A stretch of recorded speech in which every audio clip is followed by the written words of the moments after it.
जयन्ती मंगला काली भद्रकाली कपालिनी दुर्गा क्षमा शिवा धात्री स्वाहा स्वधा नमस्तुते। कान्तिपुर टेलिभिजनको प्रस्तुति कार्यक्रम वास्तुशास्त्रलाई प्रतीक्षा गरेर बस्नुहुने सम्पूर्ण दर्शक महानुभावलाई म वासुदेव कृष्ण शास्त्रीको नमस्कार। दशमिन कार्यक्रम वास्तुशास्त्रमा जीवनका, जगतका, प्रकृतिका विभिन्न आयामका विषयमा हामी चर्चा गर्ने गर्दछौँ। वास्तुशास्त्र तपाईहरुको आफ्नो कार्यक्रम हो। यो कार्यक्रममा फोन गरेर आफ्नो जिज्ञासा पनि राख्न सक्नुहुन्छ। दुईटा हाम्रा प्रत्यक्ष प्रसारणका नम्बरहरू रहेका छन्। साथसाथै आफ्नो घरको नक्सा बनाउँदै हुनुहुन्छ, बनाउने क्रममा हुनुहुन्छ भने त्यो हाम्रो इमेलमा नक्सा पनि प्रेषित गर्नुहुन्छ, त्यसमा हामी उचित सल्लाह प्रदान गर्नेछौँ। यसका साथै दर्शकबिन धेरै दर्शकको जिज्ञासा जो हामी पूजा आराधना उपासना अथवा देवताको मन्दिर देवालय महायज्ञ आदि गर्छौँ, यसको परिणाम प्रभाव कस्तो रहन्छ र प्रकृतिमा यसको अवस्था के रहन्छ, यो बडा महत्त्वपूर्ण विषय हो। प्रकृतिमा जुन स्वरूप र स्वभाव छ, प्रकृतिको गुणधर्म छ। प्रकृति भनेको पृथ्वी, जल, तेज, वायु, आकाश। पृथ्वीको शक्ति, जलको शक्ति, तेजको शक्ति, वायु हावाको शक्ति र आकाशको शक्ति। यो पाँच तत्त्व मन, मानिसभित्र बहने जुन मन छ, बुद्धि छ, मन छ, बुद्धि छ, चैतन्यता जीवन्तताको जुन अवस्थिति छ, यो तीनटा अवस्था अष्टधा प्रकृति भनेर भनिन्छ। 8 प्रकारका प्रकृतिहरू छन्। हामीभित्रको मन पनि बदलिरहन्छ, जसरी मौसम बदले जस्तै मन पनि बदलिन्छ। बुद्धिको सङ्कल्प विकल्प बुद्धिले गर्ने जुन अवस्था छ त्यो पनि बडो परिवर्तनशील छ। बुद्धिले कहीँ निश्चय बुद्धि हुन सक्दैन। बुद्धि पनि कहिलेकाहीँ भ्रममा जान सक्छ, मानिस भ्रमित हुन सक्छ। यसका साथसाथै चैतन्य जीवन्तता तपाईँ जुन बाँचिराख्नु भएको छ त्यो पनि चैतन्यता र चित्तको स्थिति, चित्तको अवस्था, यो जुन अवस्था छ, यो अवस्थामा यज्ञले के गर्छ भने र साधनाले उपासनाको पद्धतिले हाम्रो जीवनमा ठुलो रूपान्तरण ल्याउन सक्छ। पृथ्वीको शक्तिलाई सूक्ष्म रूपमा, जलको शक्तिलाई सूक्ष्म रूपमा, तेज वायु आकाशको यी जुन देखिँदाखेरि भौतिक देखिन्छन्, तर यसलाई चलाउने जुन गतिशीलता छ, ऊर्जा छ, चैतन्यता छ, त्यो गतिशील छ। प्रत्येक अवस्था त्यो पराभौतिक छ। त्यसका विविध आयामहरू छन्। त्यसलाई देवताको स्वरूपमा स्वीकार गरिएको छ। पराभौतिक भावलाई देवता भनिएको होइन कि त्यसभित्रको ऊर्जाको जुन अवस्थिति छ, चैतन्यताको जुन अवस्था छ, मनुष्यभित्र जुन आत्मा छ, ब्रह्म छ, त्यो ब्रह्म नि चैतन्यताको जुन अवस्था छ, त्यो ब्रह्म शक्तिको अवस्थितिबाट जब हामी परा पश्यन्ति मध्यमा वैखरी, यो 4वटा अवस्था मानिसभित्र रहन्छ। तर मानिसको जुन यो स्थूल शरीरमा रहने त मन हो, बुद्धि हो, चित्त हो, चैतन्यता हो, सङ्कल्प विकल्प हो, सुख दुःख लाभ हानि जय पराजय हो। र प्रत्येक शरीरभित्र रहेका 112वटा चक्रहरूले, 112 कुण्डलीका केन्द्रहरूले, ती चैतन्यताका केन्द्रहरूले त्यसलाई प्रभाव पार्छ। त्यस्तै तपाईँको घरमा पनि घडेरीको अवस्था, पृथ्वी जलको अवस्था, तेजको अवस्था, वायुको अवस्था, पृथ्वी जल तेज वायु आकाश र आकाश खुल्लापनको अवस्था, यो अवस्था जुन देख्छौँ हामी, यसलाई प्रभाव पार्ने त गतिशील जुन पृथ्वीको गतिशील र चैतन्यता छ, त्यो भित्र देवताको स्वरूपमा प्रार्थना गरे। पूर्वजहरूले, ऋषिहरूले त्यो व्याख्या गरे। र यसमा पनि जब मूल तत्त्व भनेको जुन 5 मूल तत्त्व छ, दर्शकहरूको टेलिभिजनको स्क्रिनमा त्यो आउँदैछ। तपाईले यहाँ हेर्न सक्नुहुन्छ कि जुन यो मूल प्रकृतिको जुन तत्त्व छ, यो षट्कोणभित्र सारा, त्रिकोणभित्र सारा चराचर जगत छ। त्रिकोण कसरी छ भने महाकाली, महालक्ष्मी, महासरस्वतीको शक्ति, ब्रह्मा विष्णु महेशको शक्ति, इलेक्ट्रोन न्युट्रोन र प्रोटोनको अवस्था, दिउँसो राति र सन्ध्याको अवस्था, हर कहीँ त्रिकोण देखिन्छ। साइन कस्टेन, ज्याको ज्या कोटिस्पर्श, जसरी जानुहोस्, पुरुष स्त्री नपुंसक, वात पित्त कफ, 3मा सारा चराचर जगतको सन्तुलन देख्नुहोस् कसरी व्यवस्थित छ। 3टा अवस्था, प्लस माइनस र न्युट्रल, इलेक्ट्रिक जुन ऊर्जाको सञ्चार छ त्यो पनि हेर्नुहोस् न, प्लस माइनस र साथसाथै त्यो न्युट्रल जसले व्यवस्थित गर्छ। इलेक्ट्रोन न्युट्रोन र प्रोटोन, यसका साथसाथै साइन कस्टेन, जुनसुकै अवस्थामा जानुहोस् 3 शक्तिले चराचर जगतलाई चलायमान गरेको छ। 2टा समानान्तर गतिमा देखिन्छन्, एउटाले व्यवस्था दिन्छ। पूर्वजहरूले यसरी त महाकाली शक्तिको बारेमा चर्चा गर्नुभयो। महाकाली शक्ति सम्पूर्ण त्यो संहारकको एउटा अवस्था, महालक्ष्मी शक्ति पालकको अवस्था, महासरस्वती अवस्था ज्ञानको अवस्था।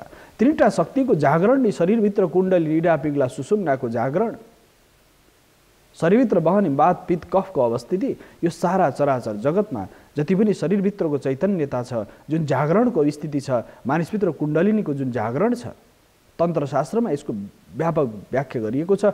जो आफूभित्रको महापूजा, आफूभित्रको महानिशा अन्धकारबाट निक्ल्नलाई महापूजा गर्नुपर्दछ।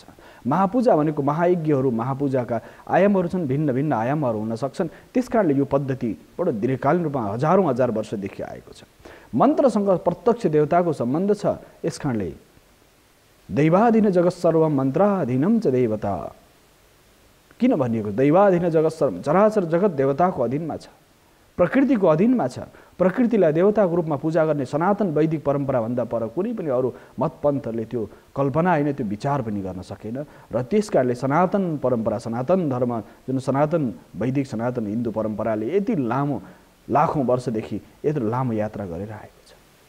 त्यसले शान्तिको, कल्याणको, मैत्रीको, बन्धुत्वको मात्र नभएर आफूभित्रको सम्पूर्ण विकारलाई हटाउने र सत्कर्मद्वारा सम्पूर्ण नकारात्मक भावहरूलाई निस्तेज गर्ने परम्परा त यो सामान्य होइन दर्शकबिन।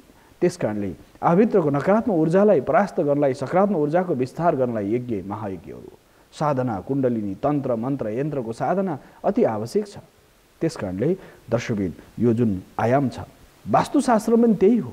आखिर पूर्वको शक्ति, दक्षिणको शक्ति, पश्चिमको, उत्तरको शक्ति, आग्नेय कोणको, नैऋत्य कोणको, वायव्य कोणको, ईशान कोणको, आकाश र धरतीको जुन शक्ति छ, त्यो शक्तिको सन्तुलनसँग, ऊर्जाको गतिशीलतासँग, ऊर्जाको गतिसँग त्यो शक्ति सन्तुलन छ, शक्तिको समन्वय छ।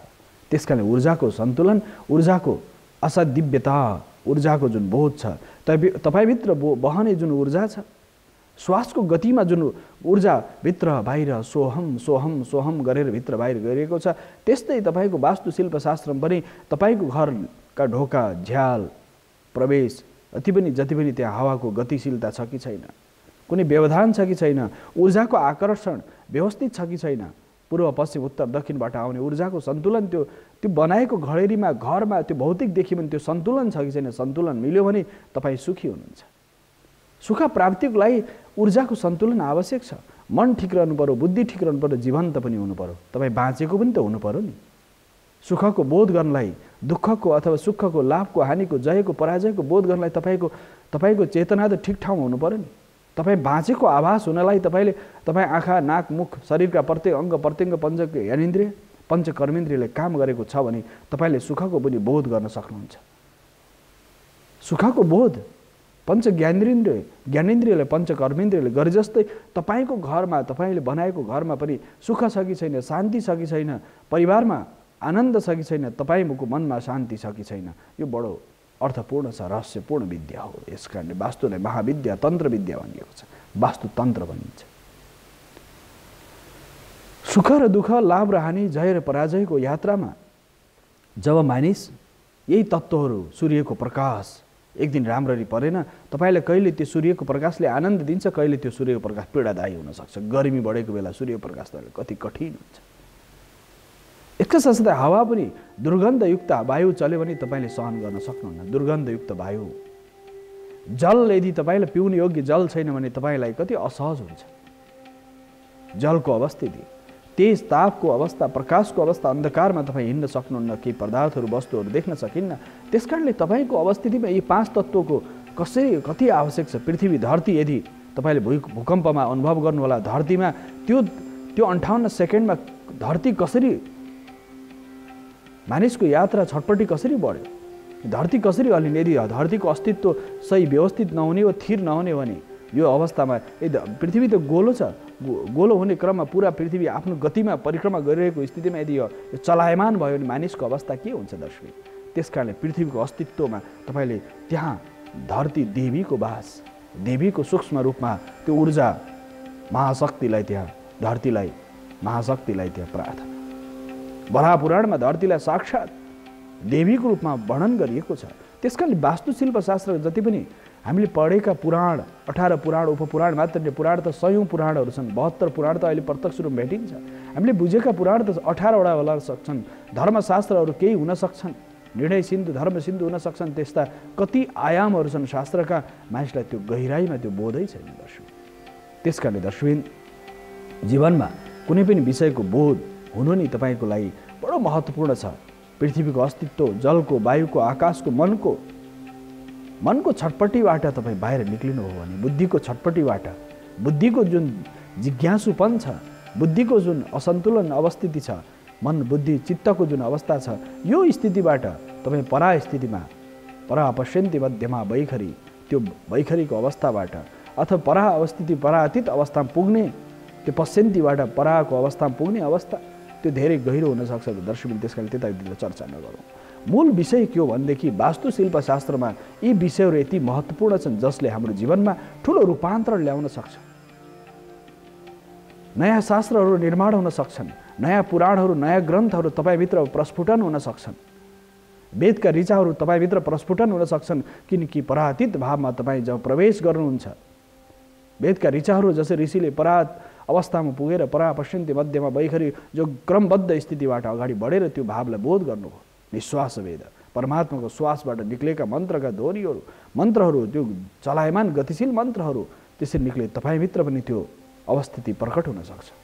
बुद्धले त्यो अवस्था पाउनुभयो। त्यसकारण जुन साधनाको यात्रा छ, तपाईँको घर व्यवस्थित हुनु पर्यो, वास्तुशिल्प शास्त्र अनुसार बनेको हुनु पर्यो, साथसाथ तपाईँको मन, तपाईँको बुद्धि, तपाईँको चेतना, यी 5 तत्त्व पृथ्वी जल तेज वा आकाशको सन्तुलन मिल्नु पर्यो, तपाईँको जीवनसँग तालमेल मिल्नु पर्यो, अनि बल्ल सुख हुन्छ।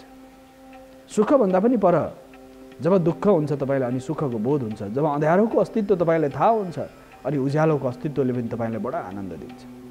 दुःख तपाईँले अनुभूति नै गर्नु भएन भने सुखको अनुभूति हुन सक्दैन। त्यसकारण दर्शकबिन यो वास्तुशिल्प शास्त्रका सारा आयामहरू यसरी जान्छन् र यो विषय जुन यहाँ छ, यो तत्त्वहरूको बारेमा चर्चा गर्नलाई एउटा यो यन्त्र, हामी यन्त्र यहाँनिर अगाडि प्रस्तुत गरिरहेका छौँ। यो षट्कोण यन्त्र छ दर्शकबिन। यो षट्कोण यन्त्रमा सूर्यको अवस्था, अग्निको अवस्था, पृथ्वीको, आकाशको, वायुको, जलको र ब्रह्माण्डको अवस्था यो षट्कोणमा निहित छ। त्यसकारण यो षट्कोणको जुन अवस्थिति छ, यो अवस्था सूर्यको जुन अवस्थिति छ दर्शकबिन, सूर्य पूर्वतिर, सूर्यको जुन यात्रा पूर्वबाट पश्चिम जाने सूर्यको जुन अवस्थिति छ, यो अवस्थिति सूर्यको अवस्था, अग्निकोणमा अग्निको स्थिति, नैऋत्य कोणमा पृथ्वीको अवस्था र पश्चिमपट्टि खुला आकाशको स्थिति र वायुको अवस्था। हाम्रा प्राविधिक मित्रले यो जुन षट्कोण छ यो तपाईँको टेलिभिजनको भित्तामा सायद प्रेषित गर्दै हुनुहुन्छ। केही प्राविधिक समस्या आएर हाम्रो स्टुडियोबाट भन्दै हुनुहुन्छ, केही प्राविधिक समस्या आएर यो बाहिर आउन सकेन दर्शकबिन। फेरि हामी आउने श्रृङ्खलामा चर्चा गरौँला यो तपाईँको टेलिभिजनको भित्तामा प्रेषित गर्न सकिने केही प्राविधिक समस्याले। त्यही पनि पूर्वपट्टि सूर्य हामीले प्रत्यक्ष देख्छौँ, दक्षिण आग्नेय कोणमा अग्नि भनेपछि अग्निको स्थिति प्रत्यक्ष हामीलाई अनुभूति हुन्छ, बोध हुन्छ। दक्षिण पश्चिममा पृथ्वीको अवस्था छ, त्यो भागमा षट्कोणको त्यो कुनामा पृथ्वीको अस्तित्व त्यसरी त्यहाँ त्रिकोणमा गतिशील छ र पश्चिमपट्टिको भागमा आकाशको स्थिति र वायुको, उत्तर पश्चिममा वायुको र ईशान कोणमा जलको अवस्था र विश्व ब्रह्माण्ड। यो षट्कोण तपाईँले बनाएर हेर्नु भने प्रत्येक कोणमा 6वटा कोणमा 6वटा शक्ति र बीजको ब्रह्माण्डको अवस्था।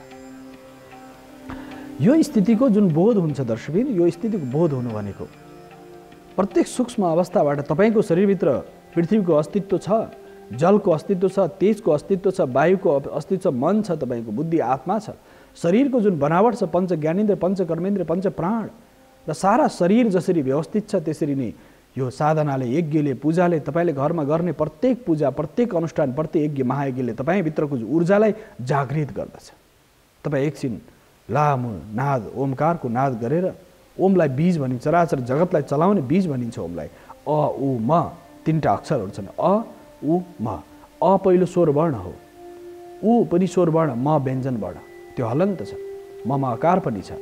ओम भन्दाखेरि हलन्त स्थितिमा हुन्छ, त्यहाँ ओममा देखिएको म हलन्त छ, अथवा खुट्टो काटेको छ त्यहाँ आकार छैन, ओम भयो। चन्द्रमा र बिन्दु छ, यो 5वटा ओममा 5वटा अक्षरहरू त्यहाँ छन्। प्रत्येकको रूपमा अ उ म, चन्द्र र बिन्दु, चन्द्रमाको अर्धचन्द्राकार, अष्टमीको चन्द्रमा र बिन्दु, बिन्दुको विस्तार नै तपाईँभित्र बिन्दु जब मानिस धरतीमा जन्मन्छ यो के हुन्छ भन्दा शुक्र बिन्दुबाट उसको गति, उसको जीवन्तता सुरु हुन्छ। पुरुष स्त्रीको समाङ्गमबाट जब एकदम बिन्दु स्वरूपमा शुक्र गर्भाशयमा जब बस्दछ, अण्डसँग जब त्यसको गर्भधान संस्कारको विषयमा हामी फेरि आगामी श्रृङ्खलामा चर्चा गरिनेछ। तर मूल विषय जब शुक्र र अण्डको मिलन हुन्छ, आधुनिक भाषामा एक्स र वाईको मिलन हुन्छ, त्यो बिन्दुबाट विस्तार हुँदै हुँदै हुँदै हुँदै शरीरको निर्माण हुन्छ। पहिलो महिना, दोस्रो महिना, तेस्रो महिना आमाको जुन गर्भमा भ्रूण विकास हुने क्रममा त्यो तेस्रो महिनामा छोराछोरी के जन्मिने निश्चित गर्छ ग्रहले। नपुंसक हुने कि स्त्री जन्मिने कि पुरुष अथवा बालक जन्मिने कि बालिका जन्मिने अथवा नपुंसक जन्मिने अथवा आयु समाप्त भएको बालक जन्मने, यो स्थिति त्यहाँबाट त्यो जन्मेर त्यसको गति के हुन्छ त्यो गर्भधानको समयमा। यदि तपाईँको गर्भधानको समय नक्षत्रहरू योग नक्षत्र ग्रह मुहुर्त सारा मिलेको छ भने त्यो बालक जन्मेर फेरि अगाडि बढ्छ, नभएदेखि त्यो बच्चा भ्रूणमै समाप्त हुन्छ। कति गहिरो विज्ञान छ। त्यो बिन्दुको विस्तार के हो भन्दा शरीर भन्यो। शरीरभित्र रिडको हड्डी भनिन्छ, स्पाइनल कर्ड मेरुदण्डको हड्डी, साथसाथै शरीरका प्रत्येक अङ्ग प्रत्यङ्गहरू पनि टाउको निर्माण हुन्छ मानवको। टाउको निर्माण हो शुक्रको आकृतिबाट बिस्तारै बिस्तारै पुछार निक्लेको शुक्रको जुन अवस्थिति छ त्यो बिस्तारै रूपान्तरण हुँदै जान्छ। बिन्दुको विस्तार हुँदै हुँदै के हुन्छ भन्दाखेरि त्यो शून्य गोलाकारमा हुन्छ। त्यो गोलाकारको भ्रूण फेरि बिस्तारै त्यो डिएनए भनिन्छ, adenine thymine cytosine guanine WBC RBC haemoglobin सारा आयामहरू त्यहाँ थपिँदै थपिँदै थपिँदै त्यो बढ्दै जान्छन् र त्यो सूक्ष्म भ्रूण फेरि एउटा शरीरको रूपमा रूपान्तरण हुँदै जान्छ। उसको शरीर बन्छ, हात नाक मुख शरीरका प्रत्येक अङ्ग प्रत्यङ्गहरू बन्छन्। त्यसपछि त्यसको गर्भबाट ऊ जब धरतीमा आउँछ। दर्शक, यसको आशय के हो भन्दा जीवनमा यति ठुलो रूपान्तरणको यात्रा वास्तवमा यो विस्तार बिन्दुको विस्तारको चर्चा छ। अहिले भने दर्शक आइसक्नु भएछ, उहाँलाई स्वागत गरौँ। हेलो हेलो हेलो हेलो, तपाईँको टेलिभिजनको आवाज यता आइराखेको छ। हजुर, कहाँबाट को बोल्दै हुनुहुन्छ? नमस्कार। नमस्कार, कहाँबाट को बोल्दै हुनुहुन्छ? सूर्यनारायण गौतम, ललितपुरबाट। हजुर, ललितपुरबाट भन्नुहोस्, यहाँको जिज्ञासा के छ? हजुर, छतमा ट्याङ्की कतापट्टि राख्नुपर्छ? अच्छा, पानीको ट्याङ्कीको सन्दर्भमा तपाईँको जिज्ञासा। हजुर हजुर। पानीको ट्याङ्की घर बनाउँदै हुनुहुन्छ या बनाइसक्नुभयो? बनाइसकेको छ। घर बनाइसकेको छ नि पानी ट्याङ्की तपाईँले उत्तर पूर्वमा पानी ट्याङ्की राख्नुपर्छ। इशान कोण भनिन्छ जलको लागि पानीको ट्याङ्की। अनि तपाईँले भान्सा बनाउनु भयो? भान्सा बनिसकेको छ। हजुर। अनि कुन दिशातिर राख्नु भएको छ? दक्षिण पूर्वमा छ भने एकदमै राम्रो, आग्नेय कोण भनिन्छ। अनि पानीको ट्याङ्की उत्तर पूर्वमा राम्रो मानिन्छ, ईशान कोण भनिन्छ नि, उत्तर पूर्व ईशान। र त्यो ईशान कोणमा पानीको स्रोत राख्यो। जसरी इनार खन्नु पऱ्यो भने घरभित्र इनार खन्नु हुँदैन, घरभित्र इनार खन्नु भएन। र साथसाथै पानीको स्रोतलाई भरिसक्दो घरभन्दा उत्तर पूर्वपट्टि ईशान कोणपट्टि राख्यो भने त्यो तपाईँलाई सुखदायक हुन्छ। र साथसाथै पानीको भण्डारण गर्ने अथवा तपाईँको त्यहाँ इनार छ या कल हो अथवा सरकारी धारो आउँदैछ? धारो अलिअलि आउँछ। तर चाहिँ धारो अलिअलि आउँछ भने पानी तपाईँले कसरी पानीको व्यवस्थापन गरिराख्नु भएको छ? ट्याङ्की राख्नु भएको छ। त्यहाँ पानी कहिलेकाहीँ अब व्यवस्थित रूपमा पानी नआउँदाखेरि किनेर पनि पानी खाने।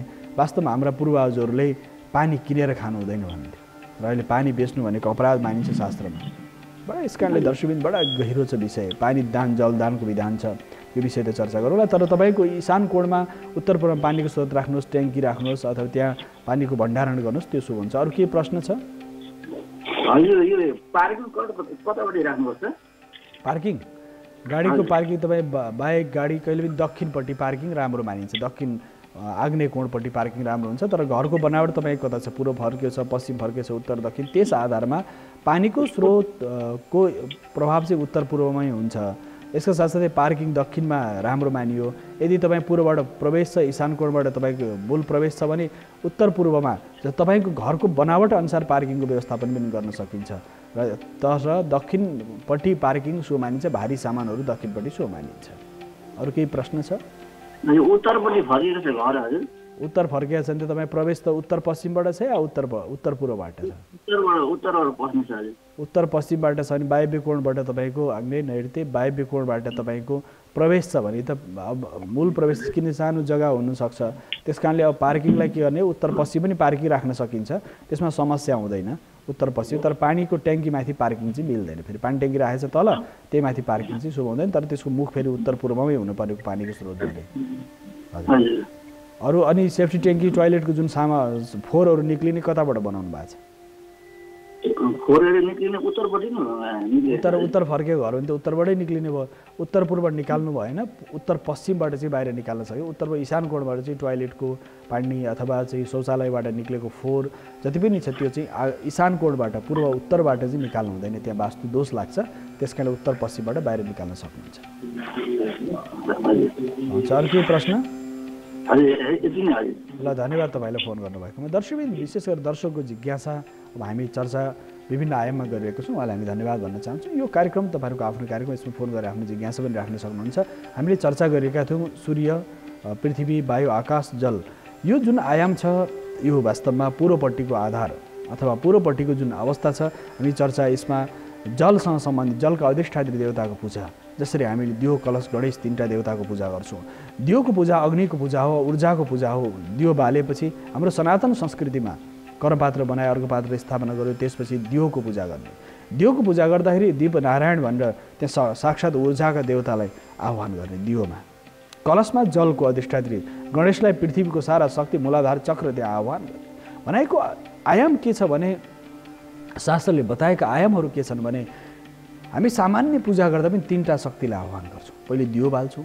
दियो भनेको प्रकाशको स्रोत हो, ऊर्जाको स्रोत हो, तापको स्रोत हो र साथसाथै तमसोमा ज्योतिर्गमयको अवस्था हो दियोको अवस्था।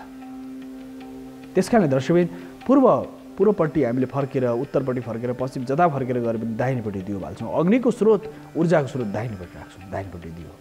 त्यसका साथसाथै गणेशलाई बीचमा राखेर ईशान कोणमा जललाई राखेर उत्तरपट्टि देब्रेपट्टि जल, बीचमा गणेश, दाहिनेपट्टि दियो। यो हाम्रो परम्परामा हजारौँ वर्षदेखि आइरहेको छ। कसरी तीनटा शक्ति तीनटा ऊर्जालाई आह्वान गरिन्छ। देखिँदाखेरि हामी सामान्य घरमा पूजा गर्छौँ, सामान्य पूजा दियो कलश गणेश त आम सनातन परम्पराको उपासकलाई याद छ, थाहा छ। दियो बाल्नै पर्छ, कलश राख्नै पर्छ, गणेशलाई राख्नु। यो तीनटा शक्ति जहिले जुनसुकै पूजा गर्दा पनि राख्नुहुन्छ। श्राद्ध, तर्पण, पिण्डदानको भिन्न विषय हो। स्वाहा र स्वधा भनेर भनिन्छ। जब तपाईँ स्वाहाकार यज्ञहरू गर्नुहुन्छ, सानो पूजा गर्नुहुन्छ, गृह प्रवेशदेखि सामान्य पूजाहरू, सत्यनारायणको पूजा लाउँदा हो, विभिन्न देवीहरूको, महालक्ष्मीको, जुनसुकै देवीहरूको, देवताहरूको पूजा गर्दा पनि दियो कलश गणेशको आह्वान। पूजाको अर्चनको क्रममा किनकि दियो शक्तिको ऊर्जाको स्रोतको प्रज्ञा र चेतनाको स्रोत मानिन्छ दियोलाई। यस कारण दीप ऊर्जालाई दियो बाल्ने क्रम हाम्रो परम्परामा र घरमा पनि जुन घरमा अखण्ड दियो बल्छ त्यहाँ नकारात्मक ऊर्जा, भूत प्रेत, पिशाच, डाकिनी, साकिनी, बेतालको प्रभाव हुँदैन भनिएको छ। तपाईँको पूजा कोठामा अखण्ड दियो लामो समयदेखि बलिरहेको छ भने त्यहाँ नकारात्मक ऊर्जा आउनै सक्दैन। नकारात्मक तत्त्वले तपाईँलाई असर गर्नै सक्दैन। त्यो ऊर्जा बिस्तारै असन्तुलित ऊर्जाले तपाईँको जीवनमा सन्तुलन कायम गरिदिन्छ। त्यो घर सन्तुलित हुन्छ जहाँ त्यो जुन घरमा अखण्ड दियो बालिन्छ, जुन घरमा गणेशको मूर्तिको नित्य निरन्तर अर्चन हुन्छ, पूजा हुन्छ, त्यहाँ नकारात्मक ऊर्जाले त्यहाँ प्रभाव बास गर्न सक्दैन किन दैविक शक्ति त्यहाँ आह्वान हुन्छ। यसको साथ कलश स्थापना गरिन्छ। हाम्रो परम्परा जति पनि हजारौँ वर्षदेखि आएको जुन पर बिहा व्रतमा जे गर्दा पनि घरमा दायाँ बायाँ कलश राखिन्छ। दायाँ बायाँ कलश, दाहिनेपट्टि कलश, बायाँपट्टि कलश राखेर त्यो ऊर्जाको सन्तुलन कायम गरिन्छ। किन भन्दाखेरि दर्शकबिन त्यो ऊर्जाको व्यवस्थापन, ऊर्जाको सन्तुलन कायम गर्नलाई आग्नेय कोणमा, नैऋत्य कोणमा, वायव्य कोणमा, ईशान कोणमा ईशानका देवता, उत्तरमा उत्तरका देवता, पूर्वमा पूर्वका, दक्षिणमा दक्षिणका, आग्नेयमा अग्नेयका, नैऋत्यमा नैऋत्य देवीलाई, साथ पश्चिममा वरुण देवतालाई, उत्तरमा कुबेरलाई, यसरी वायु सम्पूर्ण दिशा उपदिशाहरूमा हामीले पूजा गर्छौँ। त्यसको स्रोत शक्ति यस कारणले प्रत्येक घरमा यो पूजा उपासनाले पनि ऊर्जा प्रदान गरेको हुन्छ। दर्शक यसै क्रममा अहिले दर्शक आइसक्नु भएको छ, उहाँलाई स्वागत गरौँ। हेलो हेलो हेलो हेलो हजुर, कहाँबाट को हो? गुरु नमस्कार। नमस्ते, कहाँबाट को बोल्दै हुनुहुन्छ? म बनेपाबाट सुरज शर्मा। हजुर भन्नुहोस्, यहाँको जिज्ञासा? माटो परीक्षणको लागि बुझ्न खोजेको थिएँ। अब माटो परीक्षणको जुन विधान छ, माटो आफै गर्न चाहनुहुन्छ? हजुर हुन्छ। माटो परीक्षणको विधान एउटा यसरी बताइएको छ कि माटो परीक्षणका 4वटा आयामहरू छन्। सबभन्दा पहिले जुन भूमिमा तपाईँ किन्न चाहनुहुन्छ, जुन भूमिमा तपाईँले माटो परीक्षण गर्न चाहनुहुन्छ, त्यहाँ गएर सबभन्दा पहिले कुनै समय जाने, सूर्योदयदेखि सूर्यास्तको बीचको समय जाने, गएर त्यहाँको धुलो माटो उठाउने, धुलो माटो उठाएर पूर्वपट्टि फर्केर तपाईँले आकाशतिर फ्याँक्ने। त्यो आकाशतिर फ्याँक्दाखेरि त्यो धुलो उडेर कतातिर जान्छ? पूर्वपट्टि जान्छ, दक्षिणपट्टि, पश्चिमपट्टि, उत्तरपट्टि, कतातिर जान्छ? त्यो आधारमा त्यो भूमिको शुभाशुभ हुन्छ। यदि शुभाशुभ मानिन्छ, शुभ छ या अशुभ छ त्यो मानिन्छ। त्यो धुलो यदि तपाईँ त्यो भूमिमा पहिलोपल्ट जाँदाखेरि त्यो धुलो आकाशतिर फ्याँक्दाखेरि त्यो धुलो उडेर यदि पूर्वपट्टि गयो त्यो तपाईँको लागि शुभदायक छ। त्यो भूमि परीक्षणमा तपाईँ आफैले पनि प्रयोग गर्न, पूर्वतिर अथवा शुभ माने पूर्वतिर उडेर गयो भने त्यो धुलो उडेर पश्चिमबाट हावा चलिरहेछ पूर्वतिर उडेर गयो त्यो शुभदायक मानियो। यदि उत्तरतिर गयो भनेदेखि, उत्तरतिर गयो भने धन धान्य वृद्धि हुन्छ भनेर भनिन्छ। उत्तरतिर पनि शुभदायक मानिन्छ, कुबेरको घरतिर। यदि दक्षिणपट्टि गयो भने त्यहाँ केही शल्य अथवा यहाँ केही विजातीय तत्त्वहरू जो वास्तुशिल्प शास्त्र भनेअनुसार त्यहाँ ठिकठाक छैन। यस कारणले दक्षिणतिर उडेर गएको चाहिँ पितृको यमको आदिको प्रभाव हुन्छ, रोग कष्ट बढाउने खालको हुन्छ। त्यस कारणले त्यो भूमि मध्यम प्रकृतिको मानिन्छ। यदि अग्नि कोणतिर दक्षिण पूर्वतिर उडेर गयो भनेदेखि त्यो अवस्थामा त्यो अग्निको भय हुनसक्छ भनेर भनिन्छ। वायव्य कोणतिर गयो भने त्यो पृथ्वी शक्ति र त्यहाँ पितृको प्रभाव हुन्छ भनेर भनिएको छ, अथवा दक्षिणतिर मध्यम मानियो। पश्चिमतिर पशु चौपाएको वृद्धि हुन्छ भनियो, उडेर यदि पश्चिमतिर धुलो गयो भनेदेखि, र वायव्य कोणतिर गयो भने वायुको प्रभाव हुन्छ। त्यहाँ गृह निर्माण गर्दा नाग देवतालाई, ईशानतिर उड्दाखेरि नाग देवतालाई, वायव्य कोणतिर जाँदा वायु देवतालाई पूजा गरेर निर्माण गर्न सक्ने एउटा भूमि परीक्षणको पहिलो विधि। दोस्रो विधि हामीले वास्तुको श्रृङ्खलामा चर्चा पनि गरेको छौँ। दोस्रो विधि के छ भने यदि यहाँले त्यो प्रयोग गर्न पनि सक्नुहुन्छ, सबैले प्रयोग गर्न सकिन्छ, तपाईँ सहित अन्य दर्शकलाई पनि जानकारी हुनसक्छ। त्यो यदि जुन भुइँमा पुगिँदैछ त्यो भुइँमा पुगेर त्यो भुइँमा 1 हात गहिरो र 1.5 हातदेखि 2 हात गोलाकार एउटा खाडल खन्ने। त्यो खाडल खनिसकेपछि त्यो माटो बाहिर निकाल्ने, माटो निकालेर फेरि त्यही माटोलाई त्यही भुइँमा पुर्दिने। पुर्दाखेरि त्यो माटो बच्यो भनेदेखि, त्यो खनेको माटो त्यहाँ बच्यो भनेदेखि त्यो भूमि असाध्य शुभ मानिन्छ। त्यो खाल्डोबाट निकाले माटो यदि त्यहाँ बच्यो र भरिएर पनि अलिक केही बच्यो भने शुभ मानिन्छ। निम्ठो भयो त्यो एकदमै शुभ मानियो, र त्यो माटो घटेर आधाभन्दा तल गयो भनेदेखि त्यो आधाभन्दा तल गएको खण्डमा भने त्यो भूमि शुभ छैन। त्यहाँबाट निकालेको माटो त्यही खाल्डोमा हाल्दा पनि आधाभन्दा तल घटेर गयो त्यो माटो भन्दै सुकेर गयो अथवा घटेर गयो भनेदेखि त्यो भूमि शुभ हुँदैन। घर बनाउनको लागि त शुभ हुँदैन, त्यहाँ घर बनाउनु हुँदैन, किन माटो त्यहाँ गएको मानिस सिधै दबिएर उँधो नि जान्छ, ऊ बाहिर निक्लिन सक्दैन, उँधो जान्छ। यदि निम्ठोभन्दा बाहिर भयो भनेदेखि त्यो घाँटी अथवा आधाभन्दा माथि रह्यो भने त्यो मध्यम, अति उत्तम, मध्यम, सामान्य र अधम, यो 4 प्रकारको अवस्थिति हुन्छ त्यो माटोमा। त्यस कारणले गर्दा यो माटो परीक्षण दोस्रो पद्धति हो। तेस्रो पद्धति एउटा बडो दिव्य पद्धति छ, यो 9वटा कोठा बनाउने, नवग्रहको मण्डल जस्तै 9वटा कोठा बनाउने, कुनै कन्यालाई त्यो माटो उठाउन लाउने र उठाएर कुनै घरमा राख्न लाउने, कुनै कोठामा दुईटा कोठामा राख्न लाउने। यदि राहु केतु र शनिको घरमा पर्यो भने, राहुको घरमा पर्यो भनेदेखि त्यहाँ असाध्य केही कष्ट बढाउन सक्छ। शनि घरमा पर्यो भने घर ढिलो बन्छ। केतुको घरमा पर्यो भनेदेखि नाग आदिको प्रभाव हुन्छ, विभिन्न प्रकार प्रभाव हुन्छ। यदि सूर्यको घरमा पर्यो भनेदेखि घरको मूल सदस्यलाई अलि असर गर्ने खालको हुन्छ। तर चन्द्रमाको घरमा, शुक्रको घरमा, बुध घरमा, बृहस्पति 4 घरमा पर्यो भनेदेखि, त्यो 4 घरमा पर्यो भनेदेखि त्यो भूमि शुभदायक मानिन्छ। त्यसका साथसाथै यो तेस्रो विधि हो। चौथो विधि बडो दिव्य मानिन्छ भूमि परीक्षणको। त्यो चौथो विधिमा कुनै भूमिमा अर्को एउटा प्रश्न मेरो, व्यापारिक प्रतिष्ठानमा फेङसुईको प्रयोग भनेर मैले कहीँ पढ्न पाएँ। माटो परीक्षणको त विधान यो हो। फेङसुईको सन्दर्भमा चाहिँ अब 3टा पद्धति मैले बताइसकेँ यहाँलाई कि माटो परीक्षणको विधान र फेङसुईको प्रयोगमा वास्तव फेङसुई हाम्रो लागि उपयुक्त होइन। फेङसुई भनेर भनिन्छ यो चाइनामा विकास भयो। यो हिमालभन्दा उत्तरपट्टिका ठाउँहरूमा चाइनातिर फेङसुईलाई उनीहरूले वास्तुशिल्प शास्त्र उत्तरपट्टि कुबेरको ठाउँ, उत्तरपट्टि हिमाल छ पुरा, यो आर्यवर्तको जुन क्षेत्र छ, यो बागमती, कर्णाली, गण्डकी र साथसाथै यो नदीको सभ्यता र गङ्गा, यमुना, सरस्वतीको जुन यो नदीको भित्र छ, यताबाट उत्तरपट्टि सबै उत्तरपट्टि उत्तर पश्चिमपट्टि हिमाल पर्छ। त्यस कारणले यतापट्टि वास्तुशास्त्र नै हेर्नुपर्छ। फेङसुईको प्रयोग त्यति धेरै कम छ। फेङसुईमा 4 तत्त्व मानिएको छ। त्यस कारणले फेङसुईको प्रयोग यहाँ नेपाललाई उपयुक्त छैन। त्यो प्रयोग गर्दाखेरि धेरै मानिसहरूले दुःख पनि पाएका छन्। त्यस कारणले फेङसुईको प्रयोगलाई यतातिर कल्याणकारी मानिँदैन। फेङसुई प्रयोग नगर्दा राम्रो। फेङसुईको सिद्धान्त नै उनीहरूको तत्त्वसँग सिद्धान्त छैन। काठलाई एउटा तत्त्व मानेको छ र साथसाथै काठलाई एउटा तत्त्व, धातुलाई एउटा तत्त्व, तर साथसाथै काठ, धातु यो जुन अवस्था छ, अग्नि एउटा तत्त्व। त्यस कारणले त्यो तत्त्वभन्दा नि समग्रमा वास्तुशिल्पशास्त्र चाहिँ अति गहिरो र अति गहिरो चिन्तन छ। त्यस कारणले फेङसुई भन्दा नि वास्तुको प्रयोगबाट चाहिँ हामीले लाभ प्राप्त गर्छौँ र वास्तुको प्रयोग गर्ने धेरै व्यक्तिहरूले यसबाट सुख, शान्ति, समृद्धि र उन्नति पाउनु भएको छ। धन्यवाद तपाईँलाई फोन गर्नुभएकोमा। दर्शकबिन, अहिले पछिल्लो समय यो विभिन्न प्रकार वास्तुका भिन्न भिन्न नाममा क्रिस्टलहरूको प्रयोग गर्ने, यो पृथ्वी नै एउटा ठुलो क्रिस्टल हो। सामान्य रूपमा उपायहरू हुन सक्छन्, भिन्न भिन्न उपायहरू हुन सक्छन्। एउटा विषयमा हामी चर्चा गर्नेछौँ। अहिले पनि छोटो विश्रामको समय आइसकेको छु। विश्रामपछि पुनः आउने नै छु।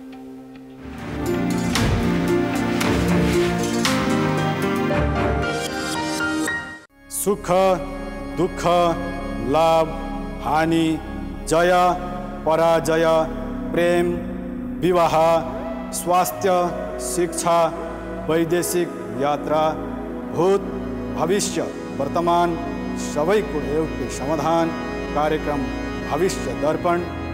म ज्योतिषाचार्य त्रिविक्रम कोइरालाका साथ मात्र कान्तिपुर टेलिभिजनमा।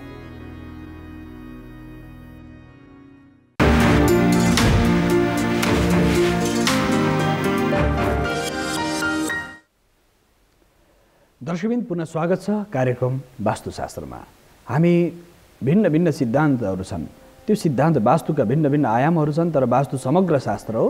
वास्तुको समग्र शास्त्रमा धेरै व्यक्तिहरूलाई फेङसुई, क्रिस्टल, रङको प्रयोग विभिन्न नाम भ्रमित हुनु भएन। दर्शकबिन वास्तुको जुन विशाल शास्त्र छ यसमा स्थापत्य वेदबाट प्रमाणिक शास्त्र छ, किनकि अर्को विषय के छन्, यो मूल संस्कृत ग्रन्थहरूमा छन्। वास्तुका सारा आयामहरू संस्कृतमा छन्।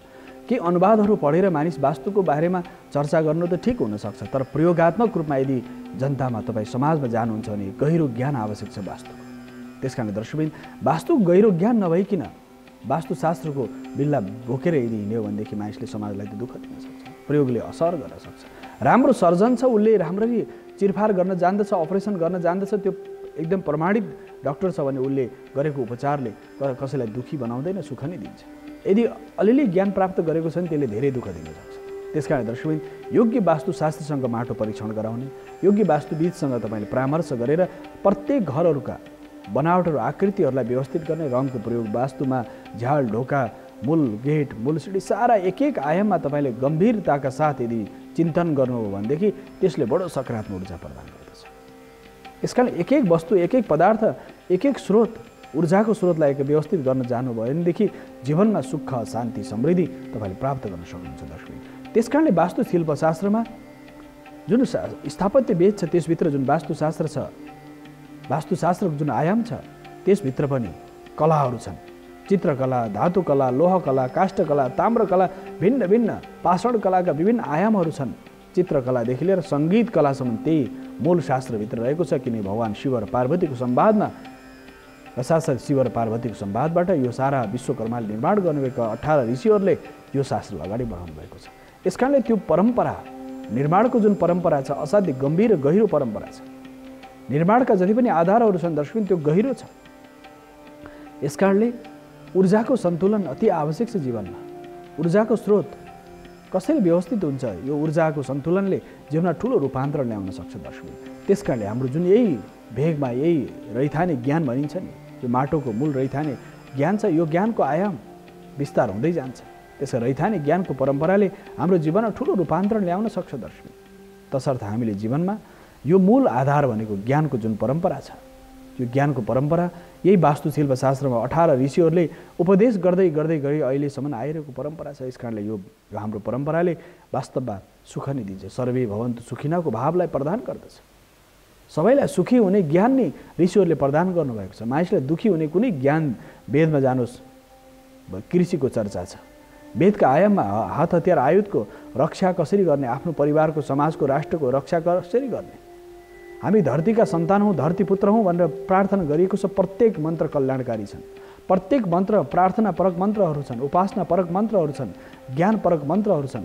यी सारा मन्त्रहरू, यसकारणले यो भेगको ज्ञान नै वेदको ज्ञान हो। वेदतिर फर्क्यौँ।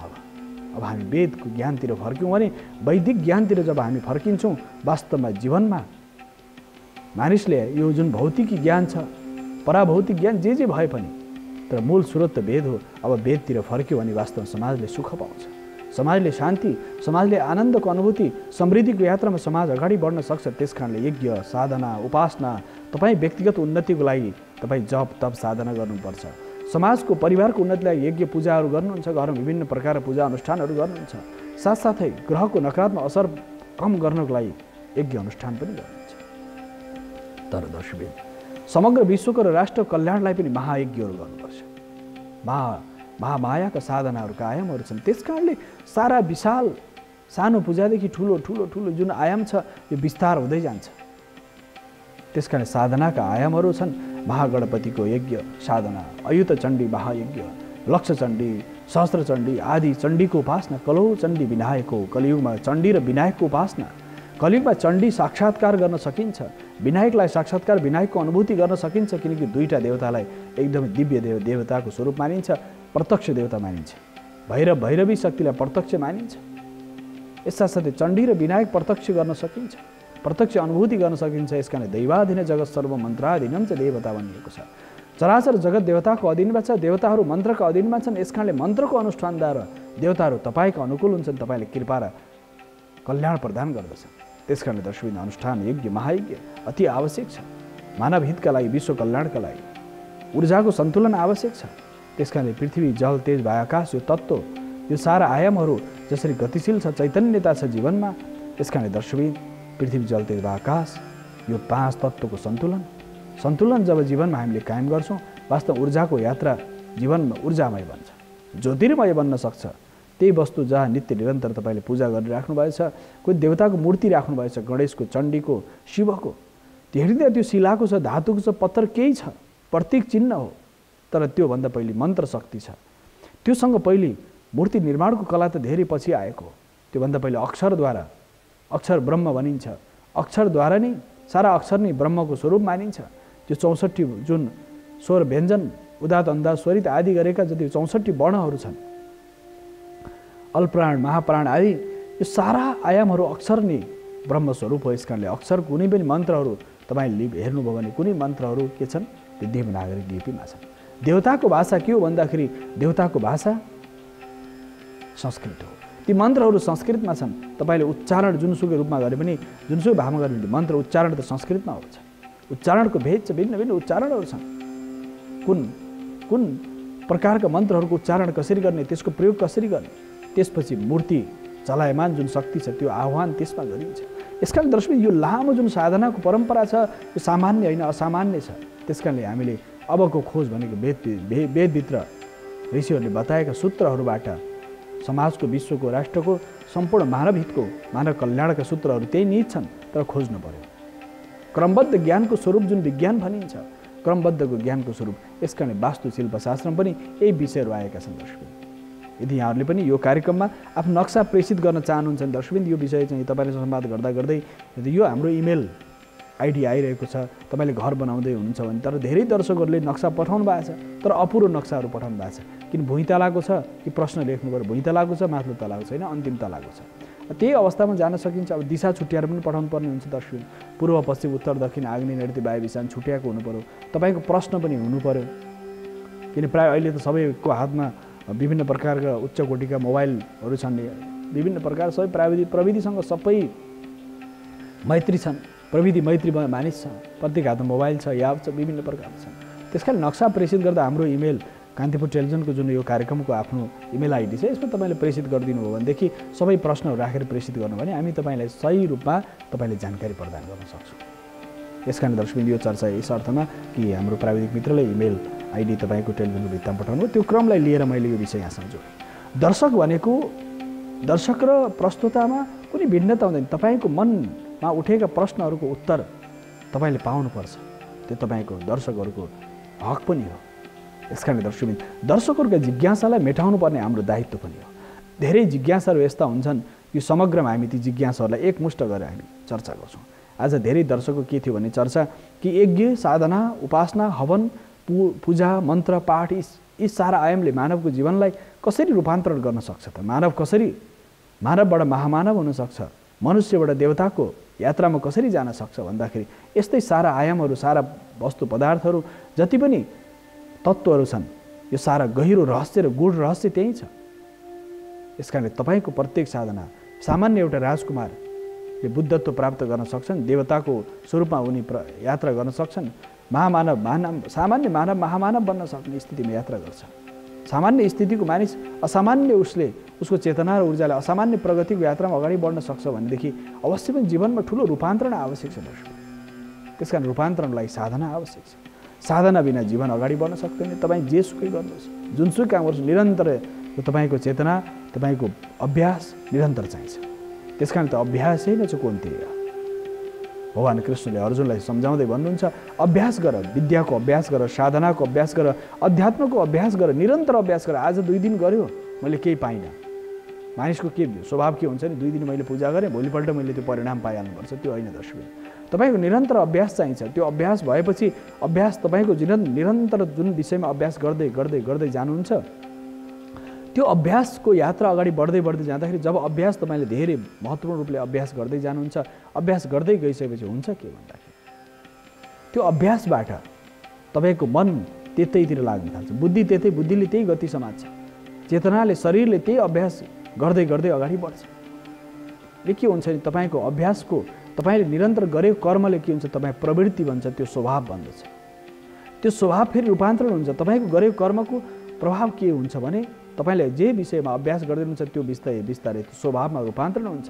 त्यो स्वभाव के हुन्छ चरित्रमा रूपान्तरण हुँदै जान्छ। त्यो स्वभाव प्रवृत्ति के हुन्छ चरित्र निर्माण हुन्छ तपाईको। त्यो चरित्रले के हुन्छ तपाईको चित्तलाई एउटा सही बाटोमा अगाडि बढाउँछ। त्यो चित्त सही बाटोमा अगाडि भएपछि मानिसको स्थिति के हुन्छ भन्दा त्यो चरित्रले तपाईले महामानव बनाउँछ। हेर्नुस् यी छ सूत्र, सारा रहस्य नि यही भित्र छ। त्यसकारणले आराधना पूजा उपासना आज एक दिन बिहान घन्टी बजायो मजाले पूजा गरेर भोलिपल्ट छैन, त्यो होइन। निरन्तर अभ्यास आवश्यक छ, निरन्तर साधनाको यात्रा आवश्यक छ। निरन्तर अभ्यासले तपाईको जीवनमा ठुलो रूपान्तरण ल्याउन सक्छ। निरन्तर अभ्यास अति आवश्यक छ।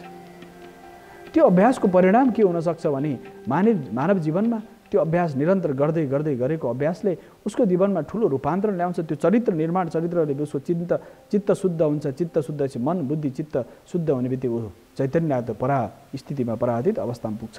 उसका प्रत्येक ध्वनिहरू, उसका प्रत्येक अभिव्यक्तिहरू मन्त्र बन्न पुग्छन्। त्यसकारणले चाहिँ मानवको यात्रामा अगाडि बढ्छ।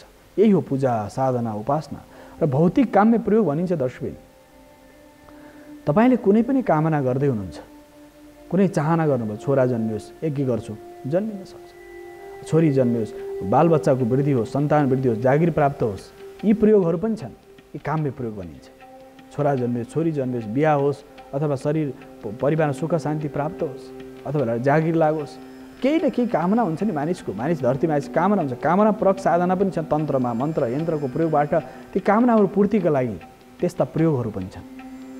अतिवृष्टि अनावृष्टिलाई रोक्ने, प्रकृतिमा भएको उत्पातलाई कम गर्ने, न्यूनीकरण गर्ने, प्रकृतिमा भएको नकारात्मक प्रभावलाई घटाउने जस्तो आधारहरू छन्। दर्शक त्यसकारणले जीवनमा प्रकृतिमा भएका नकारात्मक प्रभावहरूलाई न्यूनीकरण लागि गरिने जुन यात्रा छ, त्यो यात्रा वास्तवमा त्यो काममै प्रयोग गर्छ। सामान्य भौतिक सुखका लागि गरिने बिहा होस् अथवा जागिर लागोस्, विदेश यात्रा होस्, अथवा कुनै पनि तपाईँको कामना चाहिँ एउटा कामना छ। त्यो कामना पूर्तिको लागि गरिने अनुष्ठान भने यो कामै प्रयोग हो। भाकल भनिन्छ नेपाली परम्परामा। कुनै भाकल गरे मेरो काम सिद्ध भयो, त्यो देवताको शक्तिले, तपाईँको साधनाको यात्राले, तपाईँले गरेका विभिन्न प्रकल्पहरूले, विभिन्न आयामहरूले तपाईँको जीवनमा, विभिन्न पूजाका पद्धतिहरूले तपाईँको जीवनमा त्यो कार्य सिद्ध हुन्छ। कार्यसिद्धि प्राप्त हुन्छ। कसैको आशीर्वाद, कसैको कृपा, कसैको दया, तपाईँको कर्म, भाग्य, प्रारब्ध, नियति, ग्रह नक्षत्रको प्रभाव, सारा आयामहरू जोडिन्छन्। त्यसै मानिस सफल हुन सक्दैन। ग्रह नक्षत्रले पनि तपाईँलाई साथ दिनु पर्यो, तपाईँको मन पनि त्यता लाग्नु पर्यो, बुद्धिले पनि काम गर्नु पर्यो, परिस्थिति पनि त्यस्तो निर्माण हुनु पर्यो। सबै आयामबाट जब मानिस त्यो अवस्थितिबाट बाहिर निक्लिन्छ, त्यो स्थिति हो जीवनको रूपान्तरणको अथवा जीवनमा आउने जति पनि सकारात्मक प्रभावहरू छन् त्यसरी नै साधनाको माध्यमबाट हामीले पाउन सक्छौँ। सुख शान्ति प्राप्तिको लागि साधना अति आवश्यक छ। अब फेरि निष्काम कर्म र कामना परक कर्महरू दुई खालका छन्। निष्काम कर्मयोग र वास्तवमा कर्म कामना। इच्छा आकाङ्क्षाहरू अनन्त अनन्त छन् मनुष्यका। ती इच्छा आकाङ्क्षाहरू पुरा गर्नको लागि गरिने साधना, जप तप व्रत उपासना यो एउटा आयाम हो। अर्को आयाम के हो? निष्काम कर्मयोग। केही छैन, जे जस्तो छ मैले जे कर्म गरेँ, जे यज्ञ, जे अनुष्ठान गरेँ, ब्रह्मार्पण, सारा त्यो ब्रह्माण्डको शक्तिलाई अर्पण गरिदिने। त्यो आउने समयको लागि मेरो लागि कल्याणकारी बन्न सकोस् भनेर प्रार्थना गर्ने। आउने समयको लागि त्यो जसरी कसैले धन आर्जन गर्छ भने ब्याङ्कमा लगेर विश्वाससाथ जम्मा गर्छ, मलाई चाहेको बेला त्यो धन मैले पाउँछु भनेर विश्वाससाथ मानिसले ब्याङ्कमा एउटा अकाउन्ट खोलेर त्यहाँ जम्मा गर्छ भनेदेखि जो परमार्थको रूपमा आफ्नो लागि होइन, परमार्थको लागि जसले साधना यज्ञ तप जप गरिरहेको छ, विश्व कल्याणको लागि, समाजको राष्ट्रको हितका लागि गर्छ नि, पारमार्थिक हुन्छ यो। त्यसले त्यो पनि तपाईँको खजानामा गएर जसरी ब्याङ्क अकाउन्टमा तपाईँको जम्मा हुन्छ नि, त्यसरी पुण्य एकत्रित गरेर त्यहाँ जम्मा भइरहेको हुन्छ। यो रहस्यमय विद्या छ। त्यसकारणले तुरन्त तपाईँले फल प्राप्त गर्नुभयो, तुरन्तै तपाईँ कार्यसिद्धि होस्, कुनै भौतिक पदार्थहरू गाडी किन्न पाइयोस्, घर होस्, जागिर लागोस्, विवाह होस्, सन्तान हुन्, अथवा कुनै पनि कामना छ यो सांसारिक रूपमा पाउने भौतिक प्राप्तिको लागि, भौतिक वस्तु पदार्थ प्राप्तिको लागि यो कामना एउटा भयो भने अर्को निष्काम महायज्ञ। निष्काम तपाईँको प्रत्येक दिनको यज्ञ निष्काम छ भनेदेखि त्यो तपाईँको गएर तपाईँ कुल तपाईँको परम्परा आउने सन्ततिले त्यो भोग गर्छ। त्यो कहीँ गएर जम्मा भइहाल्छ। त्यो ब्याङ्क अकाउन्टमा तपाईँले जम्मा गर्नुभयो, आकस्मिक रूपमा तपाईँ धरती छोड्नुभयो भनेदेखि त्यो ब्याङ्क अकाउन्टमा भएको पैसा त ब्याङ्कले त आफूले लिँदैन। तपाईँ परिवार कोही सदस्य उत्तराधिकारी हुन्छ, उसले प्राप्त गर्छ। त्यस्तै गरेर तपाईँले गरेको पुण्यको परिणाम के हुन्छ भने आउने सन्ततिले पाउँछ। त्यो पुण्यको परिणामले तपाईँको बालबच्चा सन्ततिहरू आउने सन्ततिले कति कुलसँग उसले सुखपूर्वक जीवनयापन गर्न सक्छ। त्यस कारणले निष्काम कर्म पनि आवश्यक छ। सकाम कर्म र निष्काम कर्मको दुईटा आधार छ। गीतामा यसको बारेमा व्यापक चर्चा छ, अन्य ग्रन्थहरूमा पनि चर्चा पाइन्छ। तर मात्र दर्शकहरूका लागि र धेरै दर्शकको जिज्ञासा एकै खालको भएको हुनाले हामीले यो जिज्ञासालाई तपाईँ निष्काम कर्मयोगी हो या सकाम कर्मयोग कुन बाटोमा जान चाहनुहुन्छ, तपाईँको लागि निष्काम कर्म गरेर जति पनि यज्ञ अनुष्ठान साधन गरिन्छ अर्पण गर्ने, देवतालाई अर्पण गरेपछि त्यो देवतालाई अर्पण गरेपछि त्यो त्यहाँ सञ्चित भएर बस्छ र आउने सन्ततिले तपाईँले त निष्काम कर्म गर्नुभयो तर आउने सन्तति त्यसले भोग गर्छ। तपाईँ गोत्र, तपाईँ कुल, तपाईँ परम्परा, आउने सन्तति, शाखा सन्तानले। शाखा र सन्तान भनिन्छ नेपाली परम्परामा। शाखा भनेको छोरीहरू, सन्तान भनेको छोरा। शाखा र शाखा भने विस्तार भएर जाने, त्यसलाई के भनिन्छ? छोरीलाई शाखा भनिन्छ। विस्तार भएर विवाह भयो, उनी गइन्, कोही तपाईँको परिवारबाट हामीले चाहिँ विवाह धुमधामको साथ गऱ्यौँ, त्यो शाखा विस्तार हुँदै गयो। शाखा पनि बडो महत्त्वपूर्ण मानिन्छ। शाखा बिना त सन्तानको आगमन हुनै सक्दैन।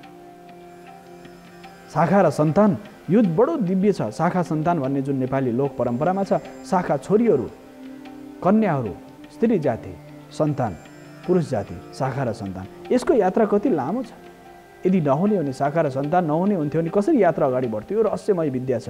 त्यसकारण दर्शकबिन यो आधारमा तपाईँका शाखा सन्तानले, आउने पिँढीले त्यो तपाईँले गरेको निष्काम कर्मको परिणाम भोग्दछन्। सुख शान्ति समृद्धि उनीहरूले चाहेको रूपमा उनीहरूले उपभोग गर्न पाउँछ।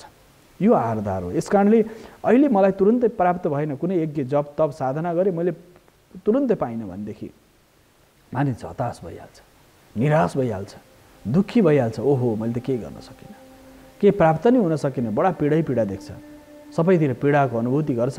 त्यस कारण उसले प्राप्त गर्न सकेन भने पीडा उसले अनुभूति नित्य निरन्तर पीडाको अनुभूति गरिरहेको छ।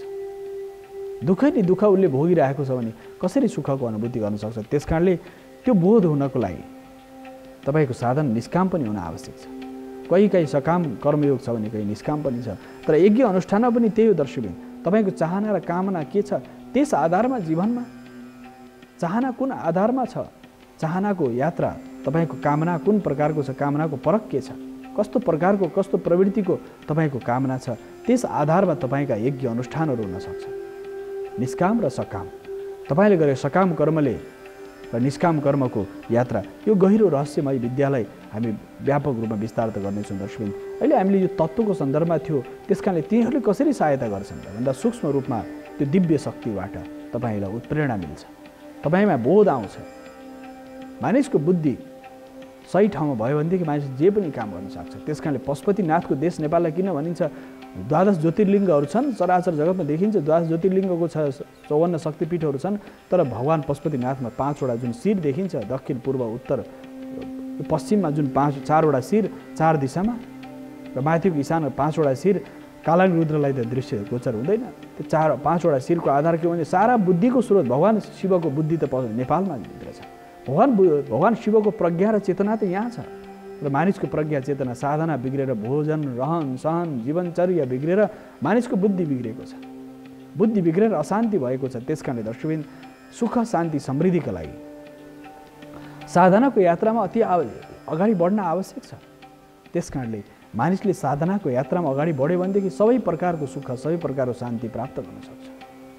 त्यस कारणले दर्शकबिन साधना आवश्यक छ। पारमार्थिक साधनाले तपाईँको आउने सन्ततिलाई सुख दिन्छ भने यो तपाईँ कामना परक साधनाले अहिले यो जीवनमा नै सुख शान्ति प्राप्त गर्न सक्नुहुन्छ। धेरै दर्शकको जिज्ञासा यज्ञ मीमांसासँग सम्बन्धित भएको हुनाले यही प्रार्थना, सबै देवताको देवीको स्तुतिको प्रार्थनाबाट प्राप्त हुने सकारात्मक ऊर्जाले नै जीवनमा ठुलो रूपान्तरण ल्याउन सक्छ। दर्शकबिन यही चर्चाका साथसाथै कार्यक्रम वास्तुशास्त्रको निर्धारित समय सकिसकेको हुनाले छायाङ्कनमा साथ दिने मित्र, प्रविधिमा साथ दिने मित्रहरूसहित म वासुदेव कृष्ण शास्त्रीलाई आजलाई भने आज्ञा दिनुहोस्। हवस् त, नमस्कार।